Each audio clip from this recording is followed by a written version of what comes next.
Hello friends, welcome to the galaxy of geometrics. आज हम radiometric और टेम्पोरल रिजोल्यूशन और हमारे पास रिजोल्यूशन माइक्रोवेव रिमोट सेंसिंग के अंदर देखेंगे। प्रीवियस लेक्चर में हमने स्पेशियल और स्पेक्ट्रल रिजोल्यूशन के बारे में डिस्कस किया था। तो other two types of resolution है हमारे पास रेडियोमेट्रिक और दूसरा हमारे पास टेम्पोरल रिजोल्यूशन। ठीक है, तो सबसे पहले हम रेडियोमेट्रिक रिजोल्यूशन के बारे में देखते हैं। तो जैसा कि हमें पता है कि जो भी रिमोट सेंसिंग इमेज होती है वो पिक्सेल्स के फॉर्म में होती है हमारे पास। तो as the arrangement of pixels describe the spatial structure of an image, the radiometric characteristics describe actual information content in an image. तो कोई भी इमेज जो है, रिमोट सेंसिंग इमेजेस है या डिजिटल इमेज है, उसके अंदर क्या इंफॉर्मेशन कैरी की गई है हमारे पास, वो रेडियोमेट्रिक करेक्टरिस्टिक से डिफाइन होता है। रेडियोमेट्रिक का मतलब है हमारे पास कि जो इंटेंसिटी है हमारे पास, जो सेंसर इसके रिकॉर्ड करता है हमारे पास और फिर आउटपुट देता है इमेज के फॉर्म में, तो उस एनर्जी को कितने लेवल्स तक हम उसको डिटरमाइन कर सकते हैं। ठीक है, तो वो रेडियोमेट्रिक रिजोल्यूशन देता है। आगे देखते हैं हमारे पास कि the information content in an image is determined by the number of digital level, जिनको हम क्या कहते हैं, क्वांटाइजेशन लेवल कहते हैं, use to express the data collected by the sensor. तो जितने ज़्यादा नंबर ऑफ लेवल्स होते हैं हमारे पास, उतने ज़्यादा मतलब उस एनर्जी का ब्रेकअप किया होता है। तो ज़्यादा अच्छे से इमेज जो हमारे पास डेटा होता है उससे इंफॉर्मेशन हम ज़्यादा आउटपुट निकाल सकते हैं। ठीक है, तो जो नंबर ऑफ डिजिटल लेवल्स होते हैं वो उस इंफॉर्मेशन जो इमेज के अंदर कैरी की गई है उसको एक्सप्रेस करते हैं हमारे पास। In other words, a definite number of discrete और quantization levels are use to record और describe the intensity of flow of radiation. जो रेडिएंट फ्लक्स रिफ्लेक्टेड और एमिटेड होता है ग्राउंड फीचर से, वो सेंसर रिकॉर्ड करता है। तो कितने नंबर ऑफ क्वांटाइजेशन लेवल्स में है हमारे पास, मान लीजिए कि इसके बेसिस पे क्या हमारे पास बिट इमेजेस बनती है। तो आगे देखते हैं, फिर समझाता हूँ मैं कि the smallest change in intensity level date can be detected by A sensing system is called radiometric resolution. तो जो उस इंटेंसिटी लेवल के अंदर स्मॉल चेंज को भी डिटेक्ट कर ले, वो क्या हमारे पास स्मॉलेस्ट यूनिट होती है, वो रेडियोमेट्रिक रिजोल्यूशन को डिफाइन करती है। ठीक है, तो क्वांटाइजेशन लेवल जो है वो एन बिट के बाइनरी बिट्स में हमारे पास एक्सप्रेस किए जाते हैं। जैसे 7 बिट होगी इमेज, 8 बिट इमेज होगी, 10 बिट होगी। तो 8 बिट का मतलब है 256 डिस्क्रीट लेवल्स हैं उसमें, 0 से 255। तो इंक्लूडिंग 0 मतलब 255 तक जाएगा। ठीक है, तो ये 2 की पावर n रहता है। तो अगर हम 2 की पावर 8 करते हैं तो 256 डिस्क्रीट लेवल्स आएंगे। ठीक है, 7 बिट इमेज है हमारे पास, तो 2 की पावर 7 मतलब 128 लेवल्स रहेंगे, 0 टू 127। ठीक है, तो इनका मतलब क्या है कि अगर कोई भी रिमोट सेंसिंग इमेज है, 8 बिट की इमेज है और 7 बिट की इमेज है, अगर उसका कंपैरिजन देखते हैं तो सेम एनर्जी जो सेंसर रिकॉर्ड कर रहे हैं वो 256 डिस्क्रीट लेवल्स में है 8 बिट इमेज के अंदर, और 128 लेवल्स के अंदर है 7 बिट के अंदर। तो इसका मतलब है कि 256 छोटे छोटे पार्ट्स में उस एनर्जी को डिफाइन किया गया है। तो जो स्मॉलेस्ट चेंज इन इंटेंसिटी को हम डिटेक्ट करते हैं वो रेडियोमेट्रिक रिजोल्यूशन कहलाता है। ठीक है, तो जितने ज़्यादा छोटे पार्ट्स में हमारे पास एनर्जी को ब्रेक करेंगे, उतनी अच्छी इंफॉर्मेशन वो कैरी करती है हमारे पास रिमोट सेंसिंग इमेज। तो 8 बिट इमेज जो है वो बेटर डिफाइन करेगी ऑब्जेक्ट्स को as comparison to 7 bit image. ठीक है, तो अभी इमेज भी देखेंगे हम रेडियोमेट्रिक रिजोल्यूशन के लिए। The radiometric resolution of an imaging system determines its ability to discriminate very slight difference in energy. Coarse radiometric resolution would record a scene using only a few brightness level, example at very high contrast, whereas fine radiometric resolution will record the same scene using many brightness level। तो जैसे हमने fine spectral, fine special resolution देखा था, वैसे यहाँ पर fine radiometric resolution होता है जो उस सेम एनर्जी को मैनी ब्राइटनेस लेवल के अंदर डिटरमाइन करता है। ठीक है, तो हमारे पास फाइन रेडियोमेट्रिक रिजोल्यूशन बेटर होता है। जैसे अगर हम पैनक्रोमेटिक इमेज की बात करते हैं तो उसमें सिर्फ 2 लेवल्स होते हैं, क्योंकि 1 बिट इमेज होती है, 2 की पावर 1 मतलब 2, 0 और 1 होता है। तो 0 हमारे पास ब्लैक को शो करता है और 1 जो है हमारे पास वाइट को शो करता है।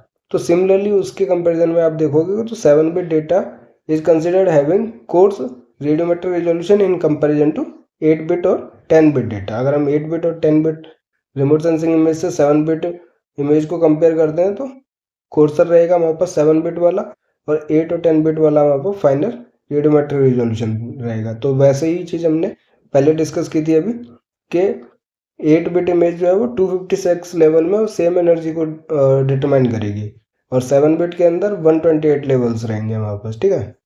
तो 256 वाला बेटर होता है क्योंकि स्मॉलेस्ट चेंज इन इंटेंसिटी को भी हम डिटरमाइन कर सकते हैं, तो फाइनल रेडियोमेट्रिक रिजोल्यूशन हो जाएगा। The higher the radiometric resolution of a sensor and the more sensitive it is in detecting small differences in reflected or emitted energy. In other words, the higher the radiometric resolution, the better subtle difference of intensity or reflectivity can be represented. तो अगर कोई भी object similar हमारे पास क्या कर रहे हैं, लगभग सेम इंटेंसिटी ऑफ रिफ्लेक्टेड और एमिटेड एनर्जी हमारे पास किसी भी ऑब्जेक्ट से देखने के लिए मिल रही है, तो उसमें अगर माइन्यूट सा भी चेंज है तो हम रेडियोमेट्रिक रिजोल्यूशन की हेल्प से, जो फाइनल रिजोल्यूशन होता है उसकी हेल्प से हम उनको डिटरमाइन कर सकते हैं, ठीक है। तो in practice the effective radiometric resolution is typically limited by the noise level rather than bye the number of bits of representation, ठीक है। तो आगे हम फिगर में देखते हैं, हमारे पास 4 बिट क्वांटाइजेशन 16 लेवल्स हो गए, 2 की पावर 4 हमारे पास कितना हो गया 16 लेवल्स हो गया, 0 to 15 होगा। Seems acceptable as digitization using a small number of quantization levels does not affect very much the visual quality of the image. Each photograph has a dynamic range that is determined by its physical properties. Radiometric resolution also refer to the dynamic range or number of possible data file value in each band. Dynamic range is the difference between a photograph's lightest and darkest area. तो हम simple इस image को compare करते हैं क्योंकि different levels पे हमारे पास same area की इमेज, ठीक है, शो की गई है। तो 2 लेवल्स है, 2 लेवल में आप देखोगे सिर्फ ब्लैक एंड वाइट है हमारे पास। फिर 4 लेवल्स है, ठीक है, 2 बिट इमेज है, ये 1 बिट क्वांटाइजेशन है, ये 3 बिट क्वांटाइजेशन है, मतलब 8 लेवल्स है, और ये हमारे पास 8 बिट क्वांटाइजेशन है, 256 लेवल्स है। तो इसमें जो भी एनर्जी है वो 1 और 0 के फॉर्म में डिफाइन की गई है। इसके अंदर देखेंगे हम 0 to 255 है, तो 0 का मतलब है हमारे पास ब्लैक कलर डार्केस्ट वाला, फिर हमारे पास है 255 मतलब वाइट कलर सबसे ब्राइटेस्ट। तो जैसे जैसे वैल्यू बढ़ती है हमारे पास वैसे वैसे ब्राइटनेस बढ़ती है। अब इसके अंदर जो भी ऑब्जेक्ट्स हैं जितने लेवल ऑफ एनर्जी तक रिफ्लेक्ट कर रहे हैं, ये हमारे पास जो ग्रे लेवल दिख रहा है वो इनके बीच की वैल्यूज दिख रही है हमारे पास, लेकिन ये जो ग्रे वैल्यू है वो इसके अंदर नहीं दिखाई दे सकती है। तो हम देखते हैं कि जैसे जैसे हमारे पास बिट बढ़ रहा है, मतलब लेवल्स बढ़ रहे हैं हमारे पास, वैसे वैसे जो इमेज की क्वालिटी है वो बेटर हो रही है और उससे हम ऑब्जेक्ट्स को क्लियरली डिफाइन कर सकते हैं हमारे पास। तो 8 बिट इमेज जो है वो काफ़ी हायर रेडियोमेट्रिक रिजोल्यूशन रखती है और इससे जो आउटपुट डेटा हम निकाल सकते हैं इमेज से वो एनालिसिस पर्पज़ के लिए इम्पोर्टेंट है, ठीक है। तो बेटर होता है फाइनल रेडियोमेट्रिक रिजोल्यूशन। इस फिगर से हम क्लियरली देख सकते हैं कि उस एनर्जी को कितने ग्रे लेवल्स में हम ब्रेक कर सकते हैं। 0 और 1 में तो कोई ग्रे लेवल नहीं होगा, इसके अंदर हमारे पास मान लीजिए 0 ब्लैक को शो कर रहा है और 3 हमारे पास वाइट को, तो बीच में 1 और 2 रहेगा जो ग्रे लेवल्स को शो करेगा, ठीक है। तो इसमें भी ग्रे लेवल देखने के लिए मिलेगा। तो हमारे पास जैसे जैसे वैल्यू बढ़ती है वैसे वैसे ब्राइटनेस बढ़ती है। तो इस इमेज के अंदर जो ये ब्राइटर पार्ट दिख रहा है उसकी वैल्यू जो है वो क्लोजर टू 255 रहेगी, क्योंकि हमारे पास वैल्यू ज़्यादा रहेगी तो ब्राइटनेस ज़्यादा रहेगी, ठीक है। तो ये रेडियोमेट्रिक रिजोल्यूशन था। उसके बाद हमारे पास टेम्पोरल रिजोल्यूशन देख लेते हैं। 4th रिजोल्यूशन है हमारे पास कि in addition to spatial, spectral and radiometric resolution, it is also important to consider the concept of temporal resolution in a remote sensing system. One of the advantages of remote sensing is its ability to observe a part of Earth at regular interval. तो कहने का मतलब है कि जो हमारे पास satellites होती हैं जिनके ऊपर हमारे पास स्कैनर लगे रहते हैं वो रिवॉल्व करते हैं और अर्थ जो है रोटेट करती है, ठीक है। सैटेलाइट अपने ऑर्बिट के अंदर रिवॉल्व करती है और अर्थ अपने एक्सिस के अबाउट रोटेट करती है। तो सबसे बेस्ट पार्ट रहता है रिमोट सेंसिंग का कि जो स्कैनर होता है वो सेम पार्ट ऑफ अर्थ को या सेम एरिया को वो बार बार ऑब्जर्व करता है एट रेगुलर इंटरवल पे। तो वही जो इंटरवल होता है हमारे पास, जो इमेज सैटेलाइट्स होती हैं जो बार बार सेम एरिया को रेगुलर इंटरवल पे ऑब्जर्व करती हैं, उस इंटरवल को क्या कहते हैं हम टेम्पोरल रिजोल्यूशन कहते हैं। तो वो जो इंटरवल होता है वो डेज में होता है, इसलिए टेम्पोरल रिजोल्यूशन जो एक्सप्रेस किया जाता है डेज में किया जाता है हमारे पास, ठीक है। तो एग्जाम्पल है हमारे पास IRS-1A सैटेलाइट है जो 22 डेज की टेम्पोरल रिजोल्यूशन रखता है, मतलब सेम पार्ट ऑफ अर्थ को वो 22 डेज के बाद मीट करता है उसी एरिया को फिर 22 डेज के बाद फिर से ऑब्जर्व करता है। तो अगर कोई भी चेंज देखना है तो हमें टेम्पोरल रिजोल्यूशन की ज़रूरत पड़ती है। डिफरेंट फीचर के लिए, डिफरेंट पर्पजेस के लिए हमारे पास टेम्पोरल रिजोल्यूशन डिफरेंट चाहिए होता है, तो वो भी चीज़ अभी हम डिस्कस करेंगे। तो ये जो IRS 1A का 22 टेम्पोरल रिजोल्यूशन है, इसका मतलब है कि it can acquire image of particular area in 22 days interval respectively. ठीक है, तो लो टेम्पोरल रिजोल्यूशन का मतलब है इनफ्रिक्वेंट रिपीट कवरेज रहता है, और हाई टेम्पोरल रिजोल्यूशन का मतलब है कि फ्रिक्वेंटली रिपीट कवरेज रहता है, कि सेम पार्ट को अगर वो 10 दिन में कर रहा है और वही दूसरी सेटेलाइट हमारे पास सेम पार्ट को अगर वो 22 डेज, जैसे हमने इसका एग्जांपल देखा, तो 22 डेज वाला जो हो जाएगा वो इनफ्रिक्वेंट रह जाएगा हमारे पास और लो टेम्पोरल रिजोल्यूशन रहेगा।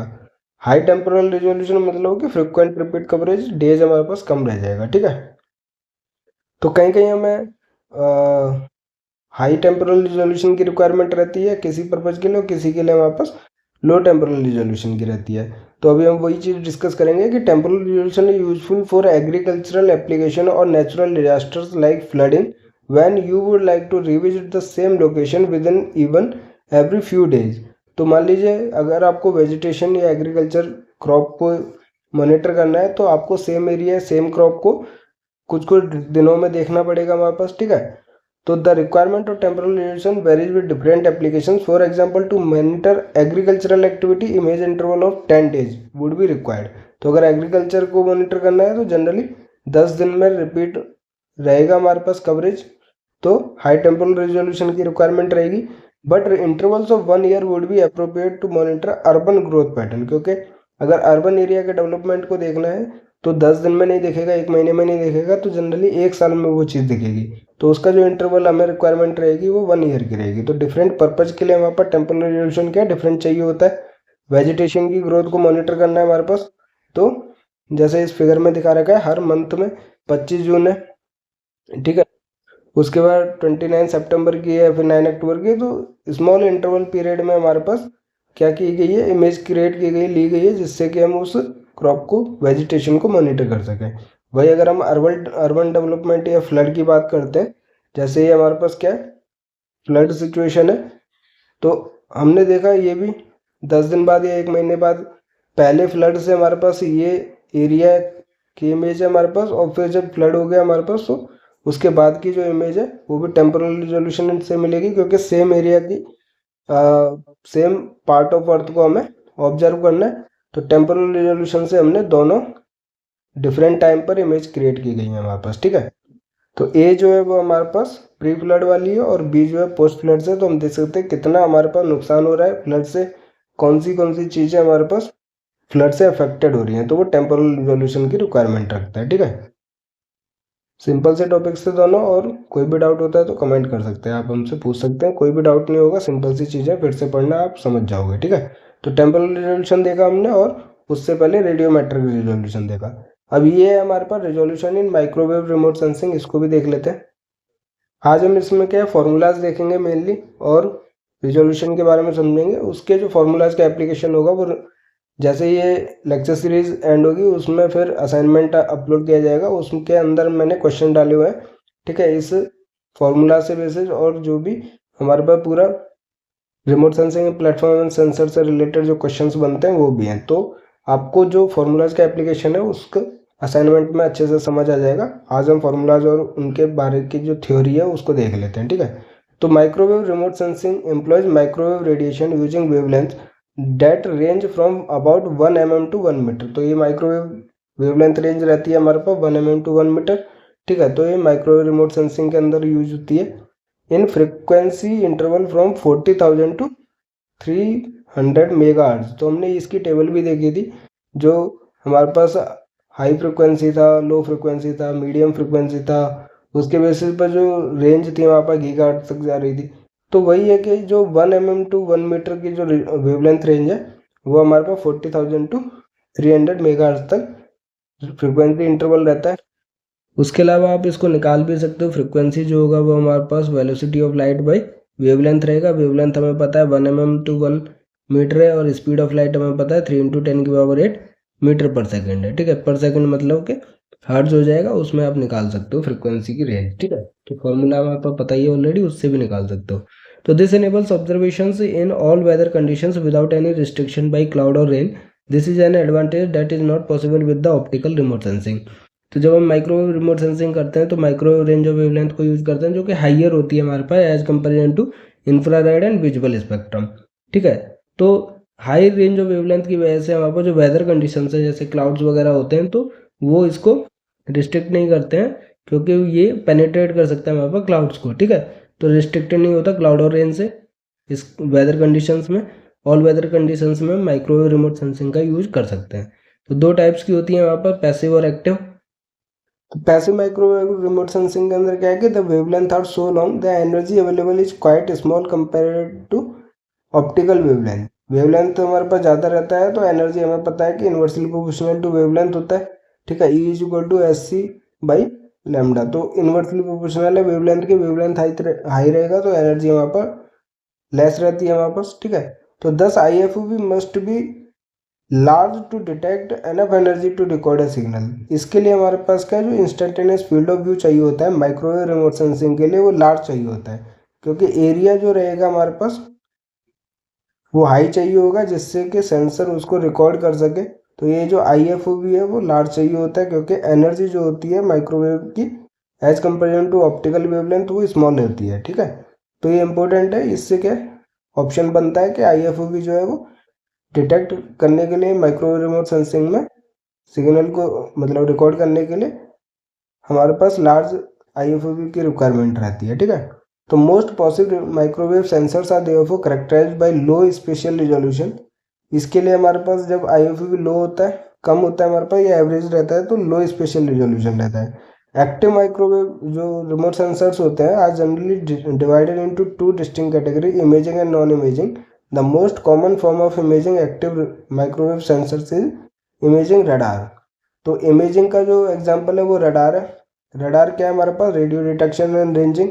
ठीक है, which essentially characterize the function and operation of radar sensors. Unlike optical system, radar's spatial resolution depends on specific properties of microwave radiation and its geometrical effects. तो जो रडार होता है हमारे पास active microwave imaging remote sensing का example है। ठीक है, और रडार की जो स्पेशियल रिजोल्यूशन होता है वो उसके माइक्रोवेव रेडिएशन के ऊपर डिपेंड करता है और उसके अलावा हमारे पास जियोमेट्रिकल इफेक्ट्स के ऊपर डिपेंड करता है। ठीक है, तो ये चीज़ भी हम देखेंगे कि जो करेक्टरिस्टिक्स रहते हैं हमारे पास, जियोमेट्रिकल इफेक्ट्स रहते हैं हमारे पास, जैसे एंटीना की प्रॉपर्टीज़ के ऊपर भी डिपेंड करता है। ठीक है, और उसके जो पल्स वेव्स होती हैं उसकी बीम विड्थ के ऊपर डिपेंड करता है। तो आगे जाके हम फॉर्मूला के अंदर देखेंगे कि रडार का जो स्पेशल रिजोल्यूशन है कैसे कैलकुलेट किया जाता है। ठीक है, उसका फॉर्मूला होता है। तो imaging radar is classified into, further हमारे पास रडार को दो में क्लासिफाइड किया गया है, रार और सार। सार जो होता है वो सिंथेटिक अपर्चर रडार होता है और रार जो होता है वो रियल अपर्चर रडार होता है। ठीक है, तो spatial resolution varies in these two cases. Radar resolution has two dimensions which are range across track and azimuth along track as shown in the figure. तो रडार के अंदर दो रिजोल्यूशन होते हैं। एक्चुअली हमारे पास रेंज होती है, एजीमुथ होता है। रेंज होता है जो वो अक्रॉस ट्रैक होता है और एजीमुथ जो होता है वो अलोंग ट्रैक होता है। तो इस फिगर में देखिए हमारे पास ये हमारे पास क्या डायरेक्शन ऑफ सेंसर के मूवमेंट की है, मतलब फ्लाइट पाथ है हमारे पास। ठीक है, तो इसके डायरेक्टली परपेंडिकुलर नीचे देखेंगे हम, मतलब नादिर पॉइंट पे। तो ये नादिर ट्रैक हो गया, इसी का सेम प्लेन हो गया। मतलब आप अगर आप एक ही प्लेन देखोगे तो ये एक प्लेन हो गया वर्टिकल में। ठीक है, तो नीचे नादिर ट्रैक हो गया। अब ये जो एजीमुथ है वो अलोंग ट्रैक हो गया जिस डायरेक्शन में हमारे पास सैटेलाइट का फ्लाइट पाथ है हमारे पास, तो उसको क्या कहते हैं, हम एजीमुथ कहते हैं अलोंग ट्रैक के अंदर। और जो अक्रॉस ट्रैक है हमारे पास जहाँ से पल्स वेव्स निकलती हैं, ठीक है, और वो इंटरेक्ट करती हैं ग्राउंड सरफेस के साथ, ये क्या होता है हमारे पास, स्वाथ होता है। ठीक है, तो इस फिगर को आप पहले विजुअलाइज कीजिए फिर आपको बाकी चीज़ें समझ आएंगी। तो इसमें आप देख सकते हो कि ये एक सेंसर है। ठीक है, ये मूव कर रहा है, सैटेलाइट फ्लाइट पाथ है। ठीक है, ये एकदम परपेंडिकुलर नीचे नादिर पॉइंट पे हमारे पास नादिर ट्रैक हो गया। अब इसके आगे जिस एंगल से हमारे पास ये जो बीम्स हैं हमारे पास छोड़ी गई हैं एक्टिव रिमोट सेंसिंग के अंदर, ठीक है, जो पल्सेज हैं वो इंटरेक्ट करेंगे हमारे पास ग्राउंड सरफेस के फीचर्स के साथ। तो जितने एरिया को करेंगी ये हमारे पास क्या स्वाथ विड्थ है। तो ये चीज़ हमने पहले भी डायग्राम में देखी थी। ये फार रेंज हो गया, ये हमारे पास नियर रेंज हो गया, ठीक है। तो पहले भी फिगर में जब हमने माइक्रोवेव रिमोट सेंसिंग को समझा था वहाँ पर भी ये चीज़ देखी थी। तो अलोंग ट्रैक हमारे पास जो होता है वो एजीमुथ होता है और अक्रॉस ट्रैक जो होता है वो रेंज होता है। तो अगर ये इस एरिया को कवर कर रहे हैं तो ये जो अलोंग ट्रैक रहेगा वो एजीमुथ रहेगा, ठीक है, और ये जो रहेगा वो हमारे पास अक्रॉस ट्रैक रहेगा, ठीक है। तो along track azimuth beam width lambda by L, lambda हमारे पास वेवलेंथ होता है, पर यूनिट एल है, एल हमारे पास एंटीना की लेंथ होती है। उसके अलावा अगर आपको एलिवेशन की बीम विड्थ निकालनी जाए तो वो लैम्डा बाई डी के बराबर होती है। तो ये जो एंटीना के लेंथ और विड्थ है उसके ऊपर भी हमारे पास एजीमुथ जो है अलोंग ट्रैक वो डिपेंड करता है। एल के ऊपर डिपेंड करता है, एक्चुअली एंटीना की लेंथ के ऊपर डिपेंड करता है। तो एंटीना की लेंथ को लेंथ से डिवाइड किया जाता है वेव लेंथ को एजीमुथ बीम विड्थ के लिए। उसके बाद हमारे पास ये पल्स ड्यूरेशन है, एक फिर दो फिर तीन, ऐसे हमारे पास कितने ड्यूरेशन के लिए हमारे पास ये वेवलेंथ जो पल्स है वो अपने सोर्स से निकली है, ठीक है। और ये इन दोनों के बीच का जो गैप है वो इंटरपल्स पीरियड कहलाता है। तो इसमें हर एक चीज़ आपको समझ में आ गई होगी क्योंकि हर एक चीज़ हमने डिफाइन की है। अगर आप इस फिगर को विजुलाइज कर लोगे तो आगे जाके आपको इतनी दिक्कत नहीं होगी। तो सबसे पहले एंटीना की लेंथ और विड्थ, ठीक है, उस पर ध्यान देना है। उसके बाद हमारे पास अलोंग ट्रैक एजीमुथ होता है और अक्रॉस ट्रैक हमारे पास रेंज होता है। एक जो पल्स का टाइमिंग रहता है वो हमारे पास पल्स ड्यूरेशन कहलाता है। उन दोनों पल्सेस के बीच का जो गैप है वो इंटरपल्स पीरियड कहलाता है। जिस अर्थ सरफेस को ये कवर कर रहे हैं वो स्वाथ कहलाता है, ठीक है। ये हमारे पास मान लीजिए पल्स से इतना एरिया कवर हो रहा है, तो अलोंग ट्रैक हो गया एजीमुथ बीम विड्थ जो कि wavelength per unit length of antenna होता है। ये हमारे पास हो गया अक्रॉस ट्रैक जिसको हम रेंज कहते हैं, ठीक है। तो आपको डी भी याद रखना है। जैसे अब हम रेंज की बात करते हैं तो रेंज जो होता है वो अक्रॉस ट्रैक होता है। तो range refer to the across track dimension perpendicular to the flight direction, क्योंकि फ्लाइट डायरेक्शन ये है तो उसके परपेंडिकुलर में जो है वो रेंज कहलाता है, ठीक है। While azimuth refer to the along track dimension parallel to the flight direction. ये हमारे पास parallel to the flight direction है, ये perpendicular to the flight direction है। फ्लाइट डायरेक्शन ये है, उसी के नीचे वर्टिकली देखेंगे हम तो नादर ट्रैक मिलेगा, ठीक है। उससे हम कंपेयर कर सकते हैं इसका परपेंडिकुलरनेस। फिर हमारे पास similar to optical systems the platform travels forward in the flight direction with the nadir directly beneath the platform. The microwave beam is transmitted obliquely at right angles to the direction of flight, illuminating a swath which is offset from nadir. तो ये जो pulse wave निकलती हैं angular पर निकलती हैं क्योंकि across track है, ठीक है। तो इसमें अब आप देख सकते हो कि ये जो परपेंडिकुलर है एकदम नादिर पॉइंट पर, उसके परपेंडिकुलरली हमारे पास ये बीम विड्थ जो बीम्स होती हैं वो हमारे पास ट्रांसमिट होती हैं। माइक्रोवेव जो ट्रांसमिट होती हैं वो right angle to the direction of flight path होती हैं। तो यहाँ पे आप देख सकते हो ये 90 डिग्री है, ठीक है, और ये जो एंगल बनेगा इस नादिर ट्रैक के साथ वो भी 90 डिग्री बनेगा। तो यहाँ पे आप देख सकते हो कि ये जो पूरा फिगर में आप एक बार विजुअलाइज कर लोगे तो कोई दिक्कत नहीं होगी, इसलिए मैं इस पर ज़्यादा टाइम ले रहा हूँ क्योंकि आगे जाके यही सारी चीज़ें हम डिस्कस करने वाले हैं। सबसे पहले आपको रेंज और एजीमुथ के बारे में समझना है। तो नादिर ट्रैक हो गया एकदम नीचे बिलो द सेंसर, उसके परपेंडिकुलर में हमारे पास ये बीम विड्थ रहती है, ठीक है। जो माइक्रोवेव बीम्स होती हैं वो परपेंडिकुलरली हमारे पास ट्रांसमिट होती हैं, ठीक है, to the direction of flight, जिसको हम स्वाथ कहते हैं। ये स्वाथ हो गया हमारे पास जिस विड्थ जितने अर्थ सरफेस को ही कवर करेंगे। उसके बाद हमारे पास एजीमुथ हो गया अलोंग ट्रैक और रेंज हो गया अक्रॉस ट्रैक, ठीक है। अब आगे चलते हैं। कहते हैं ground resolution cell size of SLAR side looking airborne radar system is controlled by two independent sensing parameter pulse length and antenna beam width। तो हमने ये चीज़ देखी है कि जो हम डिस्कस करेंगे जैसे side looking airborne radar SLAR का जो ग्राउंड रिजोल्यूशन सेल होगा वो एक तो किसके ऊपर डिपेंड करता है, एंटीना की बीम विड्थ के ऊपर डिपेंड करता है, और दूसरा हमारे पास पल्स लेंथ के ऊपर डिपेंड करता है। तो ये जो पल्स लेंथ है जितने ड्यूरेशन के लिए हमारे पास पल्स निकल रही है उसके ऊपर डिपेंड करेगा, और हमारे पास एंटीना की बीम विड्थ जो L और D जो हमने देखा था एंटीना का साइज लेंथ और विड्थ, ठीक है, उसके ऊपर डिपेंड करता है। तो ये short of electromagnetic energy that radar sends out in the straight line to detect target is known as pulse तो जो एक शॉट होता है, पल्सेस हमारे पास बहुत सारी निकलती हैं एक सेकंड के अंदर, ठीक है। तो ये जो एक पल्स रहेगा, एक वेव की बात हो रही है, उसको हम क्या कहते हैं, पल्स कहते हैं। ये क्या होती है, एक शॉट ऑफ इलेक्ट्रोमैग्नेटिक एनर्जी होती है जो रडार हमारे पास ट्रांसमिट करता है, ठीक है, in straight line to detect the target, जिसको हम पल्स कहते हैं। It is measured in terms of time. तो हमने देखा था पल्स ड्यूरेशन वही है कि टाइम के अंदर इसको मेजर किया जाता है, the interval between two such successive burst. तो जो पल्स लेंथ देखी थी हमने कि दो के बीच का जो टाइम पीरियड है, इंटरपल्स पीरियड, वो उसी इंटरवल के बेसिस पे इनको डिफाइन किया जाता है। The radar beam width is inversely proportional to antenna length. तो रडार बीम जो होती है वो inversely proportional to antenna length होती है, which implies a longer antenna produces a narrower beam and finer resolution. तो हमने देखा था जो रिजोल्यूशन था वो क्या था, लैम्डा बाई एल के बराबर था, जो हमारे पास एज्यूमुथ था, ठीक है। तो जो रडार बीम होती है, अगर हम रडार बीम की बात करते हैं, वो भी क्या होती है, inversely proportional to the antenna length होती है। तो radar beam is inversely proportional to antenna length. जितनी लेंथ का एंटीना होता है उतनी मतलब कि फाइनर रडार बीम्स होती हैं, उतनी कम रडार बीम होती हैं। इसका मतलब नैरोअर बीम्स होती हैं। नैरोअर बीम का मतलब फाइनर रिजोल्यूशन होता है। तो जितना ज़्यादा लेंथ होगा उतना अच्छा हमारे पास रिजोल्यूशन देखने के लिए मिलेगा। सिमिलरली अगर हम फाइनर अलोंग ट्रैक रिजोल्यूशन की बात करते हैं, जो कि एजीमुथ कहलाता था, और एजीमुथ भी हमारे पास इन्वर्सली प्रोपोर्शनल होता है, ठीक है, लैम्डा बाई एल। तो ये जो एजीमुथ है वो अलोंग ट्रैक होता है रिजोल्यूशन, जो कि can be achieved by increasing the antenna length. जैसे हम लेंथ बढ़ाएंगे एजीमुथ की वैल्यू कम होगी, मतलब फाइनर वैल्यू होगी, तो फाइनर अलोंग ट्रैक रिजोल्यूशन हमें मिल जाएगा।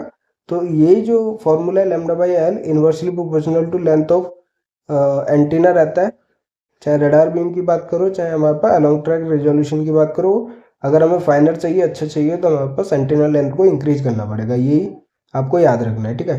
Unlike optical systems, radars spatial resolution depends on specific properties of microwave radiation and its geometric effects. If a रार is used for imaging purpose as in SLAR, a single transmit pulse and then backscattered signal are used to form the image। तो अगर हम रार की बात करते हैं, real aperture radar की बात करते हैं, तो उसमें जो पल्स होती है वो सिंगल पल्स होती है जिसको हम ट्रांसमिट करते हैं, और फिर बैक स्कैटर होकर जो ऑब्जेक्ट के फीचर की इंफॉर्मेशन कैरी करती है, ठीक है, उसको हम इमेज के फॉर्म में यूज करते हैं। In this case the resolution is dependent on the effective length of pulse in the slant range direction. तो जब हम देखे थे कि परपेंडिकुलरली जो होता है वो पल्सेज हमारे पास ट्रांसमिट होती हैं, तो स्लैंट रेंज हो गई हमारे पास, मतलब कि ये जो हो गई वो स्लैंट रेंज हो गई। अगर ये परपेंडिकुलर है तो स्लैंट होता है ना हमारे पास, जिसको हम हाइपोटेनियस कहते हैं। तो उसी के ऊपर हमारे पास डिपेंड करती है क्या, रिजोल्यूशन ऑफ रार, मतलब रियल अपर्चर रडार जो सिंगल पल्स ट्रांसमिट हो रही है वो किसके ऊपर डिपेंड करती है, स्लैंट रेंज डायरेक्शन के ऊपर डिपेंड करती है, ठीक है। And on the width of illumination in the azimuth direction, और एजीमुथ डायरेक्शन में उसकी विड्थ के ऊपर डिपेंड करती है। तो इसका भी हम आगे जाके एक डायग्राम में फॉर्मूला देखेंगे कि स्लैंट रेंज डायरेक्शन और ये जो एजीमुथ डायरेक्शन है उसके ऊपर कैसे रिजोल्यूशन डिपेंड करता है। तो resolution is determined by the antenna beam width in the along track direction. तो रिजोल्यूशन जो है वो एंटीना की बीम विड्थ के बेसिस पे निकलता है। द रेंज और across track resolution is the ability of the radar to discriminate two target that are closely spaced in range. तो जो हमने रेंज देखा वो पहली बात है अक्रॉस ट्रैक रिजोल्यूशन होता है, एजीमुथ जो होता है वो अलोंग ट्रैक रिजोल्यूशन होता है। अब इस रेंज का क्या यूजफुल है या एप्लीकेशन है वो देखिए कि जब हम रेंज की बात करते हैं, मतलब कि अक्रॉस ट्रैक रिजोल्यूशन की बात करते हैं, तो वो डिस्क्रिमिनेट करता है दो क्लोजली स्पेस्ड ऑब्जेक्ट्स को, ठीक है। तो रेंज के अंदर जो क्लोजली स्पेस्ड ऑब्जेक्ट्स होते हैं, टारगेट्स होते हैं, उनको डिस्क्रिमिनेट करने के लिए जो रिजोल्यूशन की ज़रूरत पड़ती है वो रेंज या अक्रॉस ट्रैक रिजोल्यूशन होता है, ठीक है। हमें पता है कि अगर मैं सिंपली बात करता हूँ कि ये जो एंटीना है, ठीक है, वो पल्सेस को ट्रांसमिट कर रहा है अलोंग द अक्रॉस ट्रैक में हमारे पास, ठीक है। तो ये जो रेडिएशंस है, जो पल्सेज है हमारे पास, ये हमारे पास स्वाद को कवर करेंगी। और इसी स्वाथ के ऊपर हमारे पास ऑब्जेक्ट्स अवेलेबल हैं। तो इन्हीं अक्रॉस ट्रैक के अंदर जब हमने फिगर देखा था तो अलोंग ट्रैक की बात नहीं हो रही, जो अक्रॉस ट्रैक की बात हो रही है। तो अक्रॉस ट्रैक के अंदर जो स्वाथ के ऊपर डिपेंड है, ठीक है, अवेलेबल है हमारे पास, वही डिफाइन करता है कि जो दो क्लोजली स्पेस्ड ऑब्जेक्ट्स होते हैं उनको डिस्क्रिमिनेट किया जा सकता है नहीं, जैसे हमने स्पेशल रिजोल्यूशन के अंदर देखा था। तो यहाँ पे जो ये रेंज होती है वो एक तरीके से स्पेशल रिजोल्यूशन का काम करती है और अक्रॉस ट्रैक रिजोल्यूशन होती है रेंज, ठीक है। फिगर में हमने देखा था, फिर से अभी इसका एक फिगर आएगा, देखिए यहाँ पे जब हम बात करेंगे तो ये जो पल्सेज है दो क्लोजली स्पेस्ड ऑब्जेक्ट्स के बारे में जो रेंज है हमारे पास उसको डिफाइन करती है कि उनको हम डिस्क्रिमिनेट कर सकते हैं या नहीं कर सकते। वो कौन बताता है? रेंज और अक्रॉस ट्रैक रिजोल्यूशन के ऊपर डिपेंड करता है। अब इसी को हम डिस्कस कर लेते हैं कि for example a range resolution of 10 metre means that two targets that are on the same azimuth, ठीक है, सेम मतलब अलोंग द ट्रैक है, लेकिन हमारे पास 10 मीटर अपार्ट है in range can be resolve. अगर 10 मीटर का रेंज रिजोल्यूशन है और सेम एजिमुथ के ऊपर वही दोनों ऑब्जेक्ट 10 मीटर अपार्ट अवेलेबल है हमारे पास, तो उन दोनों को हम चेंज या डिस्क्रिमिनेट कर सकते हैं रेंज के अंदर, ठीक है। तो ये एक तरीके से रेंज रिजोल्यूशन के ऊपर डिपेंड करता है, ठीक है। It is dependent on the length of pulse. अब ये जो रेंज होता है वो लेंथ ऑफ पल्स के ऊपर डिपेंड रहता है। As shown in the figure, two distinct targets on the surface are resolve in the range dimension if their separation is greater than the half the pulse length. तो ये चीज़ भी आपको याद रखनी है कि जो रेंज है वो दो ऑब्जेक्ट्स या टारगेट को डिस्क्रिमिनेट कर सकता है in range for the same azimuth. But ये जो रेंज होता है वो डिपेंड करता है हमारे पास पल्स लेंथ के ऊपर। और ये जो लाइन है वो काफ़ी इंपॉर्टेंट है कि two distinct targets on the surface are resolve in the range dimension, मतलब जो रेंज रिजोल्यूशन होता है if their separation is greater than the half the pulse length. तो जो पल्स लेंथ होती है हमारे पास, ठीक है, जैसे अब इसी से हमारे पास ये फॉर्मूला बनता है कि रेंज जो होती है वो पल्स लेंथ के हाफ से ज़्यादा होनी चाहिए। कहने का मतलब है अगर पल्स लेंथ से ज़्यादा डिस्टेंस है दो ऑब्जेक्ट्स के बीच में रेंज के अंदर, तो हम उसको रेंज रिजोल्यूशन के बेसिस पे डिस्क्रिमिनेट कर सकते हैं। तो पल्स लेंथ हमारे पास क्या हो गई? ये टाइम इनटू स्पीड हो गई, लेंथ हो गई हमारे पास पल्स की, ठीक है। तो ये जो पल्स लेंथ हो गई वो time into speed of light divided by 2, half of pulse length हो गई। और ये कॉस गामा हमारे पास क्या एंगल के ऊपर डिपेंड करता है रेंज, ठीक है, जो कि डिप्रेशन एंगल होता है गामा। तो इससे क्या निकलती है हमारे पास? रेंज का फॉर्मूला निकलता है। जो हमारे पास अक्रॉस ट्रैक रिजोल्यूशन होता है वो हाफ ऑफ पल्स लेंथ से निकलता है। तो ये कहने का मतलब है कि अगर कोई भी दो ऑब्जेक्ट्स का बीच का डिस्टेंस या उनके सेपरेशन जो है वो half of the pulse length से ज़्यादा है तो वो रेंज के अंदर डिस्क्रिमिनेट किए जा सकते हैं, ठीक है। तो ये याद रखना है आपको, ये काफ़ी इंपॉर्टेंट लाइन है, half of the pulse length greater than the half of the pulse length. तो उसी से हमारे पास पल्स रेंज या रेंज का फॉर्मूला निकल जाता है आपका। पल्स लेंथ हो गई T into C, time into speed of light divided by 2 और कॉस गामा, क्योंकि डिप्रेशन एंगल के ऊपर भी डिपेंड करता है। तो ये फॉर्मूला आपको याद रखना है, इससे ही क्वेश्चन बनते हैं। वैसे मैंने असाइनमेंट में दिए हुए हैं, वहाँ पे आप इनको यूज कर सकते हो। For example in figure targets 1 and 2 are not separable while target 3 and 4 separable, easily separated into ground range coordinates.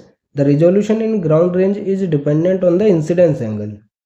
तो जो ये रिजोल्यूशन है ग्राउंड रेंज के अंदर वो एंगल के ऊपर भी डिपेंड करता है, ठीक है, इंसिडेंस एंगल के ऊपर डिपेंड करता है। दस for fixed slant range resolution the ground range resolution decreases with the increasing range.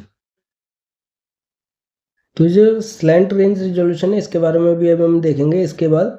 पहले हम रेंज समझ लेते हैं, इस फिगर में देखते हैं। देखिए हमारे पास टी तो हो गया हमारे पास ड्यूरेशन ऑफ रडार पल्स, ठीक है, ड्यूरेशन हो गया मतलब टाइम पीरियड हो गया, सी स्पीड ऑफ लाइट हो गया, तो लेंथ ऑफ पल्स निकल जाएगी। और गामा जो है वो हमारे पास क्या डिप्रेशन एंगल है जो कि डिपेंड करता है हमारे पास रेंज, ठीक है। तो यहाँ पे देख सकते हैं हमारे पास 40 डिग्री डिप्रेशन एंगल है और ये हमारे पास 65 जो है वो डिप्रेशन एंगल है जो कि गामा की वैल्यू है। तो हमने यहाँ पे क्या डिफरेंट डिप्रेशन एंगल पे पल्सेस को ट्रांसमिट किया, ठीक है। और दो ऑब्जेक्ट्स हैं, एक वन और टू ऑब्जेक्ट्स है, एक 3 और 4 ऑब्जेक्ट्स है। तो यहाँ पे हम क्लियरली देख सकते हैं कि 1 और 2 ऑब्जेक्ट्स जो है वो हमारे पास रिजॉल्व नहीं किए जा सकते क्योंकि इनका जो गैप है, रेंज जो है वो है हमारे पास 35.5। तो इनका जो गैप है वो कितना, हाफ ऑफ पल्स लेंथ से ज़्यादा होना चाहिए। अब ये है हमारे पास रेंज कितना है, 19.58 है, ठीक है। और ये जो है 3 और 4, तो इन दोनों को हम रिजॉल्व कर सकते हैं इन द रेंज ऑफ, मतलब रेंज की डायरेक्शन में हम इन दोनों को डिस्क्रिमिनेट कर सकते हैं। 1 और 2 को हम डिस्क्रिमिनेट नहीं कर सकते। तो इसके देखिए हमारे पास 1 और 2 are not separable while 3 and 4 can be easily separated into the ground range coordinates. Resolution in ground range is dependent on the incidence angle. different incidence angle पे हमारे पास है, यहाँ पे हमारे पास एंगल 65 डिग्री है और यहाँ पे हमारे पास 40 डिग्री है। तो डिफरेंट एंगल के ऊपर भी डिपेंड करता है कि उनका जो रेंज है वो कितना होगा और हम उन दोनों को डिस्क्रिमिनेट कर सकते हैं नहीं कर सकते। तो यहाँ से आप निकाल सकते हो, टी की वैल्यू आप देख सकते हो 0.1 इंटू 10⁻⁶ सेकेंड हो गया, सी आपका 3 इंटू 10⁸ मीटर पर सेकेंड हो गया, ठीक है। तो टी सी पल्स लेंथ निकल गया बाई 2, और कॉस गामा मतलब कॉस 65 डिग्री और कॉस 40 डिग्री करोगे तो आपको रेंज की वैल्यू मिल जाएगी। अब ये दोनों सेपरेबल क्यों नहीं है, क्योंकि इन दोनों के बीच का जो डिस्टेंस है मान के चल रहे हैं 30 मीटर था, ठीक है। 1 और 2 के बीच का और 3 और 4 के बीच का 30 मीटर था। और रेंज हमारे पास कितना कैलकुलेट हो कराया, डिप्रेशन एंगल के बेसिस पे, क्योंकि हमने फॉर्मूला लगा दिया, टी की वैल्यू हमने 0.1 इंटू 10⁻⁶ सेकेंड रखा, सी की वैल्यू 3 इंटू 10⁸ मीटर पर सेकेंड रखा, ठीक है, बाई 2 कॉस गामा हमारे पास 40 डिग्री रखा एक बार, तो रेंज आ गया 19.58। फिर हमने कॉस गामा मतलब कॉस 65 डिग्री से डिवाइड किया तो 35.5 आया हमारे पास। तो रेंज की वैल्यू ज़्यादा है तो ये दोनों क्या हमारे पास डिस्क्रिमिनेट नहीं किए जा सकते हैं। और ये जो रेंज की वैल्यू है मतलब हाफ ऑफ पल्स लेंथ से ज़्यादा है हमारे पास, रेंज जो है actually half of pulse length है, तो रेंज से ज़्यादा है इन दोनों के बीच का गैप, इसलिए हम इन दोनों 3 और 4 टावर को डिस्क्रिमिनेट कर सकते हैं, ठीक है। तो सिंपल है, आपको रेंज निकालना है, अगर उस रेंज रिजोल्यूशन के बीच से ज़्यादा डिस्टेंस है ऑब्जेक्ट्स का तो हम उनको डिस्क्रिमिनेट कर सकते हैं, ठीक है, क्योंकि रेंज एक तरीके से क्या हाफ ऑफ पल्स लेंथ है। तो हमारे पास रेंज यहाँ पर ज़्यादा था लेकिन डिस्टेंस कम था, इसलिए हमारे पास इन दोनों को डिस्क्रिमिनेट नहीं कर सकते। और 3 और 4 का डिस्टेंस ज़्यादा है, रेंज कम है, हमारे पास हाफ ऑफ पल्स लेंथ से ज़्यादा दोनों का सेपरेशन है, इसलिए इन दोनों टावर्स को हम डिस्क्रिमिनेट कर सकते हैं, ठीक है। सिंपली समझ आ गया इस फिगर से। आगे देखते हैं हम अलोंग ट्रैक रिजोल्यूशन का। जैसे हम ये देख रहे थे ना स्लैंट, वो भी अभी हम देखेंगे स्लैंट रेंज का फॉर्मूला। बट अभी हम अलोंग ट्रैक को देखते हैं। जैसे अभी हमने अक्रॉस ट्रैक देखा, हाफ ऑफ पल्स लेंथ से आपको याद रखना है रेंज कैलकुलेट करना, ठीक है, इंपॉर्टेंट है वो फॉर्मूला, वो काफ़ी सिंपल भी है वो फॉर्मूला, ठीक है। अब हम बात करते हैं एजीमुथ की। तो एजीमुथ क्या हमारे पास अलोंग ट्रैक रिजोल्यूशन है और हमने देखा था लैम्डा बाई एल से एजीमुथ बीम विड्थ निकाल सकते हैं। तो वही चीज़ है कि एजीमुथ और along track resolution is determined by the angular width of the radiated microwave beam and the slant range in distance. तो यहाँ पे अलोंग ट्रैक जो रिजोल्यूशन है वो हम एंगुलर विड्थ ऑफ बीम जो कि रेडिएटेड माइक्रोवेव बीम से और हमारे पास स्लैंट रेंज डिस्टेंस से हम डिफाइन करेंगे, ठीक है। Thus beam width is a measure of width of the illumination pattern. As the radar illumination propagates to increased distance from the sensor, the azimuth resolution decreases becomes coarser. तो यहाँ पे आप देख सकते हो कि जैसे जैसे हमारे पास इल्यूमिनेशन की जो बैंड विड्थ है अगर वो इंक्रीज कर रही है, इल्यूमिनेशन पैटर्न का जो बीम विड्थ है अगर वो इंक्रीज कर रही है तो एजिमुथ रिजोल्यूशन जो होता है वो डिक्रीज होता है। तो ये चीज़ अभी अभी हमने देखी थी कि radar beam width is inversely proportional to the antenna length, ठीक है, as refer to the at the aperture. तो अगर रडार बीम विड्थ हमारे पास inversely proportional to antenna length होती है तो एंटीना लेंथ को जब हम इंक्रीज करते हैं तो बीम विड्थ क्या हमारे पास नैरोअर हो जाती है और फाइनर हमारे पास रिजोल्यूशन देखने के लिए मिलता है। फाइनर along track resolution can be achieved by increasing the antenna length. तो आपको सिंपली याद रखना है कि अगर हमें फाइनर अलोंग ट्रैक रिजोल्यूशन निकालना है तो inversely proportional to the antenna length रहता है, तो लेंथ को इंक्रीज करेंगे तो हमारे पास अलोंग ट्रैक रिजोल्यूशन जो फाइनर मिलेगा हमारे पास, ठीक है। तो in the near range are separable but targets 3 and 4 at further range are not, though the distance between 1 and 2 is equal to the distance between 3 and 4। तो देखिए यहाँ पे हमारे पास क्या है, टारगेट टावर जो है हमारे पास 1 और 2 है, ट्री है हमारे पास 1 और 2 और ये हमारे पास 3 और 4 है, ठीक है। तो यहाँ पे है कि देखिए 3 और 4 यहाँ पे अलग अलग नहीं है, रेंज की डायरेक्शन में नहीं है, हम अभी बात कर रहे हैं हमारे पास अलॉन्ग ट्रैक की बात कर रहे हैं, ठीक है, जो कि हमारे पास क्या है, एजिमुथ है। तो यहाँ पे 1 और 2 जो है, उन दोनों के बीच का गैप 200 मीटर है, 200 मीटर है हमारे पास 3 और 4 का भी। तो यहाँ पे ये जो फार रेंज है, ठीक है, ये हमारे पास रिजॉल्व किए जा सकते हैं, मतलब इनको अलॉन्ग ट्रैक जो है डिस्क्रिमिनेट किया जा सकता है, बट 1 और 2 को हम डिस्क्रिमिनेट नहीं कर सकते हैं, क्योंकि जब आप अलॉन्ग ट्रैक रिजोल्यूशन निकालोगे, जो कि डिपेंड करता है हमारे पास स्लेंट रेंज और बीम विड्थ के ऊपर, तो जो बीम विड्थ होती है हमारे पास वो inversely proportional to antenna length होती है। इसका भी एक फॉर्मूला होगा, देखिए अब जब आप क्वेश्चन करोगे असाइनमेंट के अंदर, तो उसमें दोनों के ऊपर मैंने क्वेश्चन दिया हुआ है, तो वहाँ से भी आप ये फार्मूला जो निकलेगा कि कैसे एजिमुथ निकाला जाता है, ठीक है, उसका भी एक फार्मूला है, तो वो चीज़ भी आप देख सकते हो। यहाँ पे इस फिगर में बस ये बोला गया है कि 1 और 2 को हम डिस्क्रिमिनेट या रिजॉल्व नहीं कर सकते हैं, लेकिन 3 और 4 को हम रिजॉल्व नहीं कर सकते हैं, 1 और 2 को हम रिजॉल्व कर सकते हैं, क्योंकि 1 और 2 जो है वो हमारे पास नियर रेंज है, और ये जो हमारे पास है 3 और 4 जो रिजॉल्व नहीं हो सकते वो फार रेंज पर होते हैं हमारे पास, ठीक है। तो अलॉन्ग ट्रैक की बात करेंगे तो ये रिजोल्यूशन हमारे पास इन दोनों ट्रीज को डिटरमाइन नहीं कर पाएगा, ठीक है। अब जैसे इसके अंदर है स्लैंट रेंज डिस्प्ले प्लेन है हमारे पास, तो कोई भी सेंसर होगा, नियर रेंज होगा, फार रेंज होगा हमारे पास, ये डिप्रेशन एंगल होगा। अब ये जो ग्राउंड रेंज होगा, स्लैंट रेंज का स्क्वायर माइनस का हाइट का स्क्वायर रूट करोगे तो आपको ग्राउंड रेंज मिल जाएगा। मतलब सिंपली आप हाइपोटेन्यूस जो पाइथागोरस थ्योरम होती है वो निकाल सकते हो। ग्राउंड रेंज निकालने के लिए आपको क्या, स्लैंट रेंज का square minus height of path, ठीक है, एल्टीट्यूड का स्क्वायर रूट करोगे तो आपको ग्राउंड रेंज मिल जाएगा। तो आपको डरने की कोई बात नहीं है, ये जितने भी फॉर्मूला हमने इसमें फिगर में देखे हैं, चाहे आपके पास हमारे पास एजिमुथ निकालने के लिए अलॉन्ग ट्रैक रिजोल्यूशन हो, चाहे फिर हमारे पास अक्रॉस ट्रैक रिजोल्यूशन हो, ठीक है, जिसको हम रेंज कहते हैं, उन सभी के लिए हमारे पास क्वेश्चन प्रोवाइड किया जाएगा, जिससे कि आपको क्लियरली समझ आएगा कैसे अप्लाई करते हैं उस फॉर्मूला को, कैसे इनको कैलकुलेट किया जाता है, ठीक है। तो आपके लिए जो मोस्ट इंपॉर्टेंट होने वाला है वो असाइनमेंट होने वाला है, जस्ट इस सीरीज के बाद अपलोड किया जाएगा, ठीक है। फिर कोई डाउट होता है तो आप हमसे पूछ सकते हैं, हमारे यूट्यूब चैनल पर कमेंट कर सकते हैं वीडियो के अंदर, ठीक है, या फिर टेलीग्राम और व्हाट्सएप चैनल पर हमें फॉलो कर सकते हैं, जिसका लिंक जो है वीडियो के डिस्क्रिप्शन में मिल जाएगा। वीडियो पसंद आया तो लाइक कीजिए, दोस्तों के साथ शेयर कीजिए, और अपनी गेट ज्योमेट्रिक्स की तैयारी ज्योमेट्रिक्स गैलेक्सी के साथ करते रहिए। Thank you.